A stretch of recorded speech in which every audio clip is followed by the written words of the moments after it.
जिल्हा परिषदेमध्ये महायुतीच्या माध्यमातून 2/3 बहुमताने महाराष्ट्रात भाजपा महायुती निवडून येईल। 51% वर मतं घेऊन भाजपा महायुती निवडून येईल। आणि याकरता कालही माननीय राष्ट्रवादीचे अध्यक्ष सुनील तटकरेजी, शिवसेनेचे उदय सामंतजी आणि शंभूराजे देसाई आमची बैठक झाली। आणि ज्या ज्या ठिकाणी महायुती शक्य आहे त्या ठिकाणी महायुती हे पूर्ण शक्तीने राहील। ज्या ठिकाणी महायुती अशक्य आहे त्या ठिकाणी आम्ही मैत्रीपूर्ण लढू, पण मतभेद आणि मनभेद होणार नाही याची काळजी घेण्याचा निर्णय कालच्या समन्वय समितीच्या बैठकीत झाला। एकंदरीत महाराष्ट्र आम्ही जिंकू। आणि जसा विधानसभेच्या निवडणुकीमध्ये 3,18,00,000 मतं घेऊन आम्ही जिंकलो, तीच परिस्थिती स्थानिक स्वराज्य संस्थेमध्ये राहील। चंदगडमध्ये आपण पाहिलं की 2 राष्ट्रवादी एकत्र आले, इकडे पिंपरी चिंचवडमध्ये पण 2 राष्ट्रवादी एकत्र येण्याच्या चर्चा सुरू आहेत, तिकडे कोकणामध्ये 2 शिवसेना एकत्र, तर हे काय नेमकं झालं? नाही, काही ठिकाणी तिथली स्थानिक जी काही आमच्यासोबत पक्षासोबत जी लढाई आहे ती स्थानिक लढाई आहे। आणि त्यामुळं पिंपरी चिंचवड बघितलं तर राष्ट्रवादी वर्सेस भाजप आहे, चंदगडमध्ये हीच परिस्थिती आहे। काही ठिकाणी शिवसेना भाजप कोकणामध्ये आहे। त्यामुळं त्या ठिकाणी मित्रपक्ष लढताना किंवा मैत्रीपूर्ण लढताना कुठलाही त्या ठिकाणी महायुतीवर परिणाम पडणार नाही अशी काळजी आम्ही काल घेतली आहे। पण भाजपला नुकसान होणार नाही यामुळे? नाही, भाजपाला जे काही भाजपाचं संघटन आहे ती संघटना जे काही आमची शक्ती आहे त्या शक्तीप्रमाणे आम्ही लढू। आणि शेवटी मित्रपक्ष आम्ही आहोत, आम्ही प्रयत्न करतो आहे की एकंदरीत बसायचा। जास्तीत जास्त ठिकाणी हा प्रयत्न होतो आहे, पण काही ठिकाणी होत नाही आहे। तर आता जशी परिस्थिती आहे तसं पुढे जाऊ। काल आरक्षण सोडत झाली आणि त्यानंतर अनेक इच्छुक असतील, प्रस्थापित असतील। पुणे शहरात तर तुमचा आकडा खूप मोठा आहे, त्यामुळे कुठेतरी जे नाराज असतील किंवा जे अतिखुश असतील त्यांना काय समजणार किती? अनेक नवीन इच्छुक आहेत, नवीन चेहऱ्यांना संधी।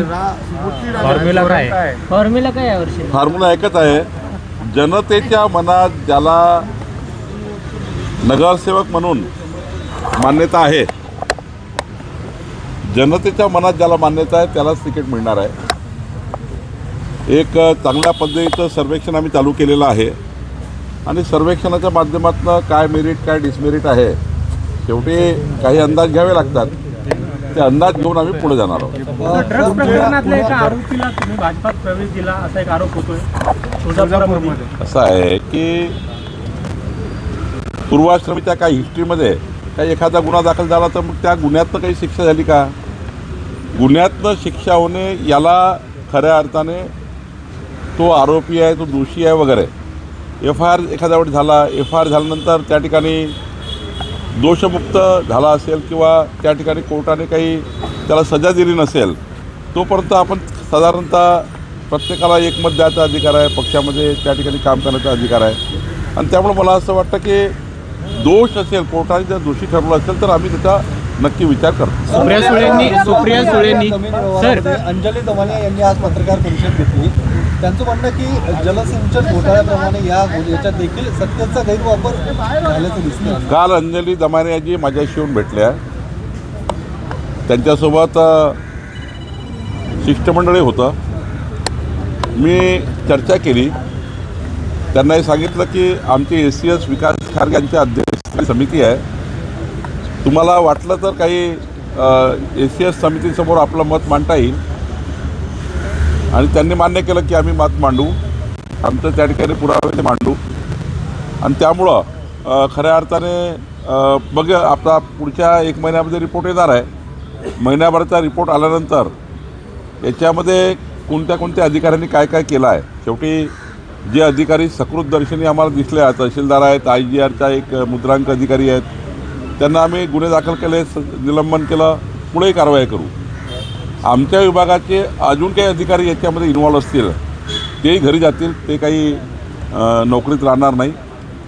राहिला प्रश्न या व्यवहाराचा, या व्यवहारामध्ये आज आम्हाला पेपरवर म्हणजे देवाणमध्ये पेपर जो असतो आमच्या निबंधकाकडे, त्या पेपरवर जे काही आज ऑफिशियल वाटतं त्यांना दोषी धरलेला आहे आणि पुढच्या काळात चौकशीमध्ये जर कोणी त्या ठिकाणी अजून दोषी असेल त्यांच्यावरही कारवाई होईल. याच्यामध्ये 42 कोटी रुपये भरल्यानंतर हा व्यवहार रद्द होईल असं आहे. पण ज्या कंपनीचं भांडवल आहे मग पुढे त्याची कारवाई शेवटी गव्हर्नमेंट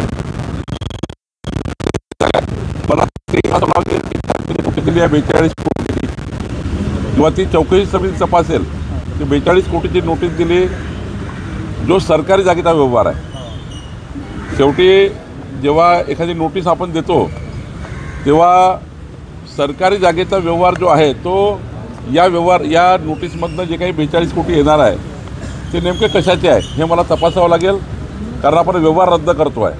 व्यवहार रद्द करताना 42 कोटी काय घ्यायचे याचेही मला तपासावं लागेल आणि त्यांनी काय दिली हे चेक करावं लागेल. त्यांना आपण मुदतवाढ दिली आहे 15 दिवसांची मुदतवाढ दिली आहे. नाही, एकदा ते मुद्रांक अधिनियम केंद्राचा आहे 1908चा कायदा आहे. केंद्रीय मुद्रांक अधिनियम जो राज्याला लागू आहे त्याप्रमाणे ही कारवाई होतं. मला हे IGR सध्या सुट्टीवर आहे. सोमवारी मी IGRला बोलवलं आहे. IGRला मी चेक करायला लावणार आहे की तुम्ही जे 42 कोटी वसूल करतायत जो व्यवहारच रद्द आपल्या सरकारला करायचा आहे, जो व्यवहारच त्या ठिकाणी रद्द होणार आहे कारण ती सरकारी लँड आहे. चौकशी समितीला आमच्या चौकशी समितीचं पॅरामीटर काय आहे? कोणी गडबड केली आहे. सातबारे बंद असताना जे प्रॉपर्टी कार्ड तयार झालं, प्रॉपर्टी कार्ड न बघता कशी रजिस्ट्री झाली, हे सर्व चौकशीचे मुद्दे आहे. चौकशीच्या मुद्द्यावर मी काही भाष्य करणार नाही.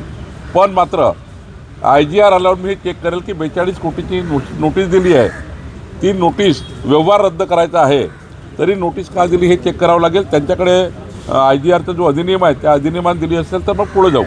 बोपुटीच्या विषयामध्ये पार्थ पवारांचं किंवा त्यांच्या कंपनीचं कुठले रोल नाही अशा पद्धतीची जी माहिती आहे त्यात काही तथ्य आहे? आज तरी आम्ही जे गुन्हा दाखल केला आमच्या मुद्रांक अधिकाऱ्याकडे लिहून देणारा कोण, लिहून घेणारा कोण, त्यामध्ये पार्थची सही नाही आहे. पण अधिक माहिती जर समजा FIRमध्ये आहे, FIRमध्ये पोलिसांची चौकशी वेगळी आहे, महसूलची चौकशी वेगळी आहे. दोनही चौकशामध्ये कोण दोषी आढळतं पुढचा भाग आहे. आणि त्यामुळं मला असं वाटतं लिहून देणाऱ्यांनी सरकारी जागा का लिहून दिली, लिहून घेणाऱ्यांनी ते कशी लिहून घेतली, दोघांनी ते सरकारी डॉक्युमेंट का तपासलं नाही, त्यापेक्षाही भयंकर आहे की आमच्या अधिकाऱ्यांनी प्रॉपर्टी कार्ड का चेक केलं नाही, बंद सातबाऱ्यावर का कारवाई केली हे तपासावं लागेल. अजित पवार अजित पवार पालकमंत्री असताना ते राज्याचे उपमुख्यमंत्री असताना त्यांच्या मुलाच्या संबंधानं एखादी घोटाळ्याची गोष्ट बाहेर येते तर संबंधित अधिकारी खरंच निष्पक्षपणे या सगळ्या प्रकरणाची चौकशी करू शकतील का अशा पद्धतीची एक चर्चा आहे. विकास खारगे पारदर्शी अधिकारी आहे, कुठल्याही इन्फ्लुएन्समध्ये येणार नाही. आणि जे महत्त्वाचे राज्याचे अधिकारी आहे IGR जमाबंदी जे आम्ही घेतले आहे ज्याची गरज आहे. चौकशी समितीमध्ये IGR पाहिजे आहे, जमाबंदी पाहिजे आहे, आम्हाला SCS महसूल पाहिजे आहे. हे जे अधिकारी घेतले हे आवश्यक अधिकारी आहे. डिव्हिजनल कमिशनर आहे. अनफॉर्च्युनेटली तिन्ही अधिकाऱ्याचे हेडक्वार्टर पुणे आहे. त्यामुळं कुणाला जर हा असेल डाऊट की बाबा हे का घेतले आहे तर ऑलरेडी IGR राज्याचा IGR पुण्यात बसतो, राज्याचं सेटलमेंट कमिशनर पुण्यात बसतो. आणि त्यामुळं मला वाटतं याच्यात काही इन्फ्लुएन्समध्ये येणार नाही. आणि शेवटी डॉक्युमेंट्स आहे ना, शेवटी साऱ्या गोष्टी बाजूला आपण कागदोपत्री जे आमच्याकडे रेकॉर्ड्स आहे त्या रेकॉर्डला अर्थ आहे. दुसरं मुर्दुवा आणि बोपडीच्या जागेचं जे उद्योग संचालकांनी हरकत दाखला घेतला, इरादापत्र घेतलं, पण त्यानंतर त्यांनी जे शुल्क माफीचं जे पत्र असतं ते घेतलं नाही आहे. ते थेट मुद्रांकन शुल्क विभागाला गेले. म्हणजे जी मधली जी स्टेप असते ती स्किप केलेली आहे त्यांनी. नाही, चुकीचंच केलं आहे ना. तेच सांगतो आहे की या जे काही तिथे मीडिया कंपनी वगैरे आहे त्या ठिकाणी जर डेटा सेंटर असेल तर एखाद्या वेळी IGRच्या माध्यमातून ज्या उद्योगाच्या सवलती आहे डेटा सेंटरला एखाद्या वेळी त्यांच्या पॉलिसीप्रमाणे उद्योगच्या पॉलिसीप्रमाणे त्यांना स्टॅम्प ड्युटी कमी करायचा अधिकार आहे. पण त्या अधिकाऱ्याचं सर्टिफिकेट असलं पाहिजे. इथे IT पार्क आहे. IT पार्कला कुठल्याही प्रकारच्या उद्योगाची त्या ठिकाणी सवलत नाही आहे. IT पार्कला तशी काही स्टॅम्प ड्युटी माफी सवलत नाही आहे. पण मी तेच सांगितलं हा चौकशीचा भाग आहे. महिनाभराचा वेळ आता 7 दिवस गेलेच आहे. पुन्हा जास्तीत 21 दिवस लागेल चौकशीचा रिपोर्ट यायला. त्यावर मात्र अधिक भाष्य आपल्याला करता येतील. कारण मला वाटतं याच्यामध्ये निष्पक्ष चौकशी सुरू आहे. अधिक बोलणं म्हणजे चौकशीला काही बाधा येईल. यात एक सगळ्यात महत्त्वाचं असं घडलं संपूर्ण की व्यवहाराबद्दल सगळ्या लोकांची चौकशी होईल. काल शीतल तेजवाल यांनी जी क्रिमिनल रिट पिटिशन दाखल केली आहे त्याच्यात त्यांचं असं म्हणणं आहे की हा सगळा व्यवहार जो आहे तो दिवाणी व्यवहार आहे, त्यामुळे माझा या व्यवहाराशी कुठलाच संबंध नाही, खोटा गुन्हा माझ्यावर दाखल केला आणि त्यांनी थेट FIR क्वॉश करण्याची याचिका दाखल केली. असं आहे की सरकारी जागा आहे, घेणारा देणारा सरकारी जागेची विक्री खरेदी करतो आहे, कसा काय खोटा गुन्हा आहे? कोर्टामध्ये आम्ही या ठिकाणी आपले म्हणणं मांडू, सरकारही मांडेल.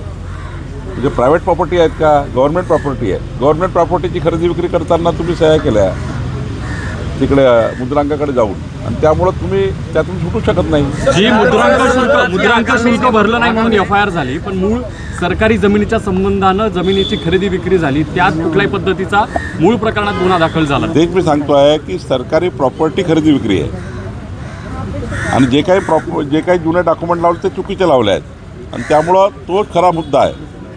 पोलीस अधिक इन्क्वायरी त्यावरच करताय की सरकारी जागा असताना खरेदी विक्री कशी झाली. त्याच्यात गुन्हा दाखल होणार आहे का? ज्या मूळ प्रकरणात गुन्हा दाखल होणार का? स्टॅम्प ड्युटी बावनकुळे साहेब स्टॅम्प ड्युटी भरली नाही. मिकी अर्थात अजित पवार गटाकडून आता शरद पवार यांच्या पक्षाशी बोलणं सुरू झालेलं आहे. एकत्र स्थानिक स्वराज्य निवडणुका ते लढतील अशा चर्चा सुरू झालेल्या आहेत. त्यांचे काही वरिष्ठ जे पदाधिकारी आहेत स्वतः अशा मुलाखती देत आहेत की अजितदादांचं आणि शरद पवारांचं बोलणं सुरू आहे, वरून आदेश येत आहेत. म्हणजे तुमचे मित्रपक्ष तुम्हाला कुठेतरी गाफील ठेवतात असं वाटतं का? आम्ही काही गाफील नाही आहे. प्रत्येकाला स्थानिक स्वराज्य संस्था निवडणुकीमध्ये आधी आम्ही स्पष्ट केलं आहे की ज्यांना मैत्रीपूर्ण लढायचं आहे त्यांनी आपल्यासोबत यावं, नाही आलं त्यांनी लढावं, आणि फक्त एवढंच पाहावं की आपली महायुती आहे, महायुतीमध्ये मतभेद आणि मनभेद तयार होणार नाही, एवढ्याच आम्ही सूचना दिल्या आहेत. बाकी ज्यांना आमचे असो की त्यांचे असो, ज्या कार्यकर्त्याचं आपसात जमतं जिल्हा लेवलला, तालुका लेवलला, प्रभाग लेवलला, तर आम्ही युतीच्या मुभा दिल्या आहेत. इव्हन प्रभागामध्ये सुद्धा युती करता येईल, त्यांना जिल्हास्तरीय सुद्धा युती करता येईल, तालुकास्तरीय युती करता येईल, पंचायत समिती लेवलला करता येईल, इव्हन नगरपालिकेच्या वार्डासुद्धा करता येईल. त्यामुळे सूचना दिल्या आहेत. नाही झालं तर आम्ही लढू. आणि महानगरपालिकेला अर्थात जर त्यांच्यासोबत दुसऱ्यासोबत विरोधकांसोबत युती झाली अजित पवारची तुम्हाला काही हरकत नाही. असं आहे, त्यांनी ऑफिशियल आता ही त्यांचा पक्ष घडी लढणार आहे, तर घडीवर त्यांनी कुणाला लढवायचं हे अजित पवारांचा अधिकार आहे. आमच्या कमळावर कुणाला लढवायचा आमचा अधिकार आहे. शेवटी आमची जी लढाई आहे, फक्त घडी समोर आली, कमळ समोर आलं, धनुष्यबाण समोर आलं, कमळ समोर आलं, तिथे मात्र मैत्रीपूर्ण लढत समजू आणि त्या ठिकाणी आम्ही पुढे जाऊ.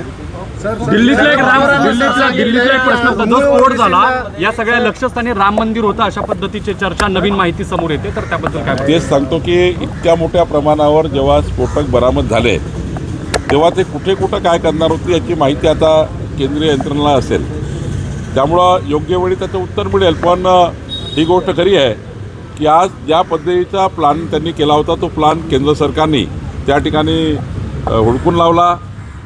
ज्या पद्धतीचे स्फोटक बरामद केले तेवढे स्फोटक असणे, त्यातनं सिरियल त्या ठिकाणी होणे हे त्या ठिकाणी प्रचंड वाईट होतं, आणि त्यामुळे आमच्या केंद्र सरकारने योग्य पद्धतीने पकडण्यात आलेला आहे. मला वाटतं लवकरच बाकी गोष्टी, शेवटी हा तपास यंत्रणाचा भाग आहे. मला जे वाटतं की खूप त्या ठिकाणी जीवहानी थांबली आहे. जे आता जीव गेला आहे त्यांचं तर फार मोठं नुकसान झालं आहे, ते तर भरून निघणार आहे. पण जे होणार, जे काही त्यांनी पकडला गेला आहे ते फार भयानक आहे.